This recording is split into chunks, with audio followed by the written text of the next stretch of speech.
Okay, why don't we move on to Fred Teng. Fred is a community leader. He's involved in the New York Police Department's hate crime review panel. He's also the president of America-China Public Affairs Institute. I also note he's the former chairman of the Hong Kong Association of New York, so one of my predecessors. He's going to be talking about local strategies in New York, including that hate crime review panel, the self-defense course also taught by the police department, and a project called the Yellow Whistle Project. Fred? Thank you. Before I start, I actually want to talk about, because we're seeing, calling it a wave of anti-Asian hate crime. But in reality, it's an anti-China and anti-Chinese crime. And this is stemmed from the political extremists like our former president and our former Secretary of State, because they never say anything bad or hate towards Japanese, towards Filipino, towards Indian, towards Vietnamese, towards Korean. Now, however, the Asian as a whole do get hurt because people mistaken someone of an Asian feature, and as well, they get hurt by it. Just like Vincent Chin was mistaken as Japanese. But I do want to talk about, unless we deal with the issue at hand, we are not going to solve this problem if we just going to lump everything together. And however, the political environment is so poisoned right now. No politicians were willing to talk about Chinese and China. They will not bring up these two words. So they lump it together and call this is an anti-Asian hate crime.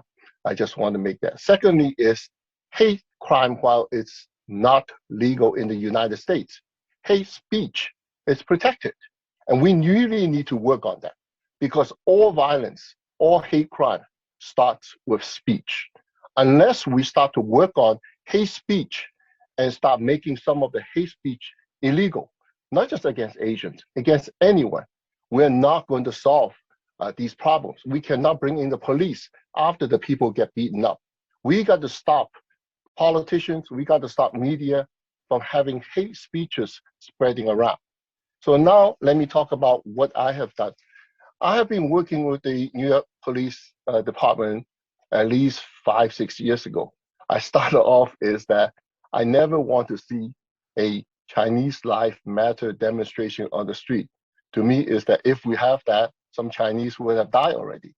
My thought at that time was that the Chinese community and NYPD might have conflict. So I start working with the commissioner. We're hosting lunches with the commissioner that he come and give us reports. And we have all the law enforcement. Working with the police department, not just in New York, but we expand into Nassau, Suffolk County, in Westchester County. We work with the township police, as well as police organizations. We work with the police unions, and we work with police support organizations, such as Silver Shield Foundation. Silver Shield Foundation, they support the education of children of line of duty sacrificed officers. At the beginning of this COVID, we donated over 100,000 face masks to the law enforcement, not just for them, but for their family member, because the law enforcement will get the supply, and we hope that their family will be also be protected. So because of my working relationship with them, this time when they want to establish a hate crime review panel, and this is about all hate crime, not just about anti-Asian hate crime, they asked me to join, and I agreed to join it.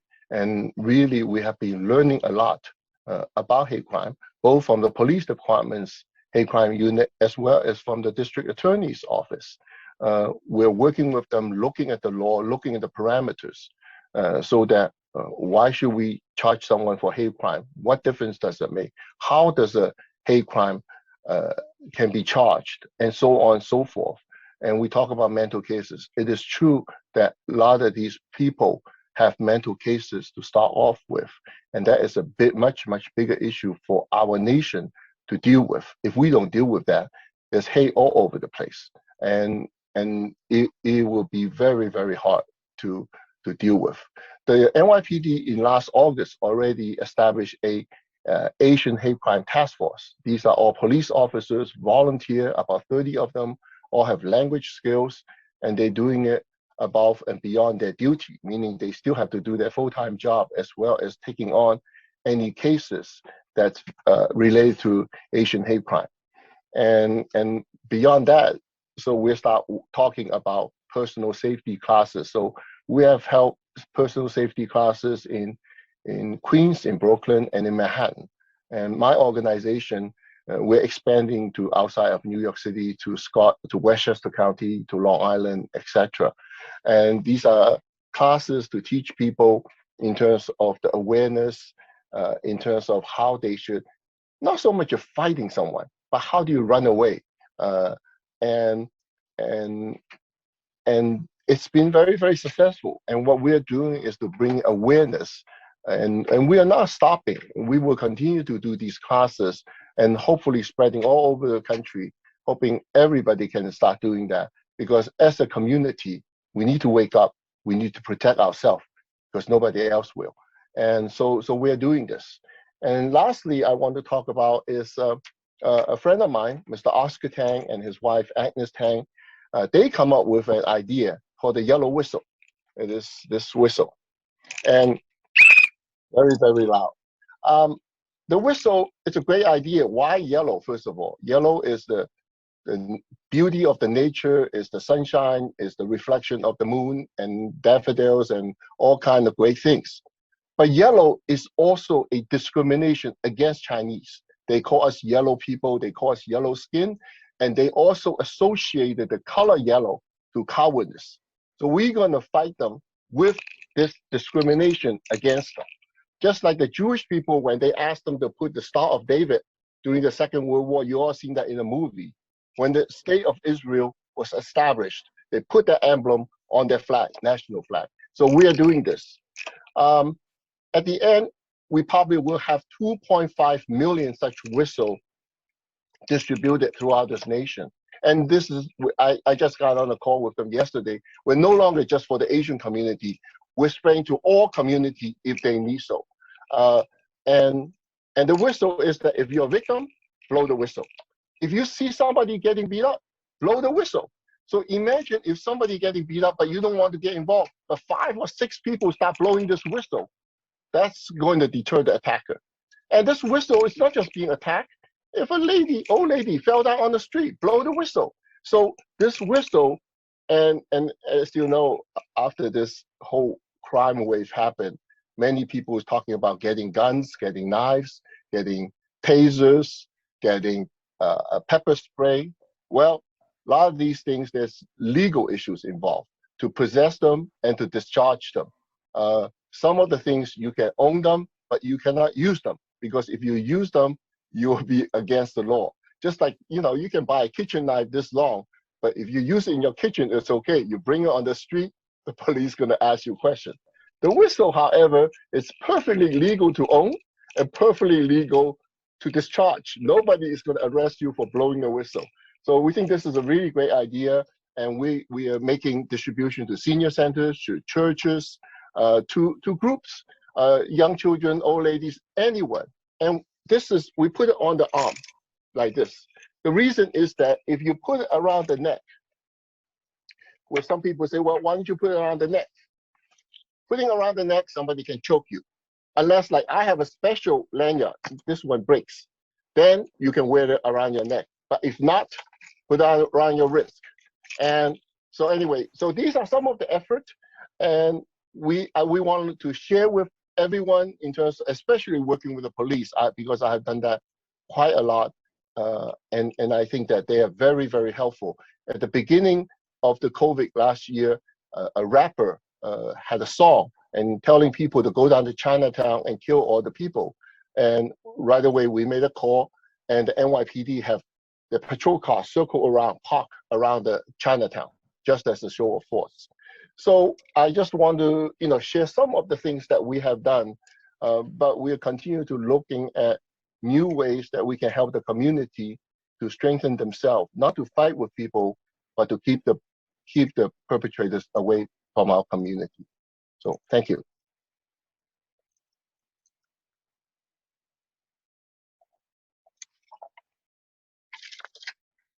I cannot hear you. Oh, start. Mute.